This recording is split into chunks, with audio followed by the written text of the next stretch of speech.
Harvey, how strange is it to be coming up against a club that you've served so well down the years in this game? Yeah, I probably will feel strange on Saturday when I see the lads and that, a few old faces, but I'm looking forward to it as well. But yeah, I think it's going to be pretty strange. As you say, I've been there 6-7 years, so but I'm looking forward to it, and hopefully we can get 3 points against them. What were your best and worst moments then whilst you were an Accrington player? I'd have to say worst, obviously getting relegated. And I've had a couple of injuries while I was there. I had a few tough times in and out of the team. But I'd say highlight getting promoted definitely, and getting to the semi-finals of the Checker Trade last year. So yeah. So how do you look back on your time then there? We've really good memories. I went there as a 19-year-old. The gaffer gave me my first chance in professional football, which I'll be forever grateful for. So I've only got good memories there. Enjoyed my time. Like obviously, I got on well with the fans. So yeah. What were the life lessons then that were learned? What were the footballing lessons that you learned from your first big move to Accrington? God, a long time ago now. No, I think I learned from my time there. I was in and out the team my first couple of years, and I think I learned not to get too high with the highs, too low with the lows, kind of, and just keep your head down, keep working hard, believe in yourself, and yeah, I think that made me a better player, more mature player as well, and as a man as well. Did you used to suffer then from fluctuation in moods before that? Yeah, a little bit. I'd say a little bit immature when I first went there, but when you're 19, you go into a dressing room with older pros. You soon get that experience and learn off them to not be. You soon grow up. Put it that way, yeah. What did John Coleman do for you? Well, as I say, give me my first debut, and. He was good with me, to be fair. He always spoke to me if I didn't play too well. He'd be like, "Listen, don't get too downbeat." So yeah, he was just a good man manager. I'd say, very good man manager. And one of the longest serving in the games. So what's his secret, do you think? I think the club, Accrington, and him work very well together. Obviously, not got the biggest budget. I think he's known for got a good eye for a cheap player, finding a rough diamond. So I think that's why they've got on so well, and they do fit well together. Does their geographical location help them, because they've got quite a big hinterland of clubs there to choose from, haven't they, and a number of players there? Yeah, and I think they've dipped well into like the non-league market. I think in previous years, and I think that's why they've done well, and they've sold players like Colby Bishop, who's they got from non-league, and now he's top goal scorer in League One, and obviously Dion Charles as well. So yeah, I think just having a good eye, I think he's got a good eye for that. And what's the hallmark of a John Coleman team then, do you think? Well, saying to the lads, I know they're going to be hard working, they're going to be up for it, and that's what you got to expect. You got to match them. So it's always tough games. What confidence do you have of matching them? Very good. I think if we're at it, we're more than good enough to beat them. So it's just about us being confident and doing what we know we can do. Paul does his own homework, but has he been picking your brains as well? No, he hasn't yet. So he must not trust me to no, but he might do today. I'll have to see. Yeah. You turned down a move to stay with Accrington in the summer, didn't you, to join Grimsby? Why so? I think I just got to that point in my career where I needed to get out there and have a little change. Obviously only just being there really, and I think I got a little bit too comfortable, so I wanted to get out and test myself, and I'm glad I have, to be honest, because I've really enjoyed my time here so far. Too comfortable, you say?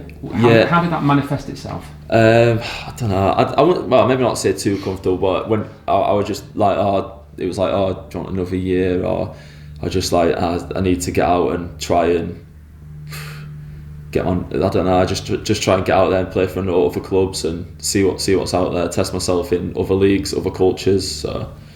You're from this side of the country as well. Was that a factor? Yeah, it was a little factor. I mean, it's a bit of an easier drive than the M62, but it wasn't massively a factor. I think more speaking to the gaffer and Joe and stuff. I liked the way they spoke, and that sold me to come in here. Have you spoken to any of their lads or many of their lads this week? Not really. No, last week spoke to a couple. I'm still in contact with a couple, but they've got, like I say, Accrington always bringing a lot of loan players in and stuff. Like every year there's a big turnaround, so like there'll be a lot of new players there as well that I don't know. So you were at Hull City. We were talking about them a moment ago with Jared Bowen, who's currently involved with England. What have you made of his rise? I'll say I'm not surprised one bit, to be honest with you. I think the minute he came under 18s, he like, you could see he had an eye for goal, and as a winger that's like gold dust, I think. And yeah, he was just, you could say he's a level above, and a really good lad as well, and I'm really happy for him. How did you get on against him in training? Not too well. No, we had some good battles, me and Jared, and I think what I would say is that I maybe didn't expect him to play for England, but I'm just over the moon for him, and he deserves it. Him and his family, like really hard-working people. So yeah, I'm really happy for him. Yeah, and that's a lesson for everybody, isn't it? Yeah. If you dig in and you work hard, get your head down, you can achieve great things. Yeah. Well, he came from Hereford, maybe like non-league. Like say, came in and you could tell he had his head down, head short. And yeah, look what happened. He probably wouldn't have thought it himself, but fair play to him, and he's doing really well. Did you class him as a friend at the time, and are you still in touch now? Yeah, no, we were good friend at the time. Shared a couple of nights out together, which we won't go into too much detail about. But I've messaged him when he was doing well at Hull, when he got his move to West Ham, but I've not spoken to him too much since. Yeah. Like, it gets like that in football, I think. Yeah.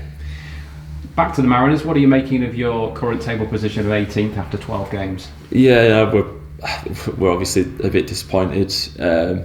I think the draws earlier on in the season have not helped us, where there's a couple in there where probably should have been wins. But I think we can't panic. We've got to as well start turning our performances round into wins, or because we don't want to be 18th. We know we're better than that. So, but we've got to start proving that. What's missing then, do you feel, from your makeup as a team right now? It's hard to put a finger on it, because obviously we started the season well, defending well, maybe not scoring, and now I think we've maybe turned the other way. I think it's more down to us working hard for each other, and not when we do go in front, not to back off too much, to kind of keep playing, try and kill games off. I think so. We've got to keep confident in games when we go, because I think someone said at the start the other day that we're top of the league for half-time results, which obviously no good if you can't see it off second half. So yeah, that's something we've got to look at. And from a defensive point of view, what would you make of the standard right now?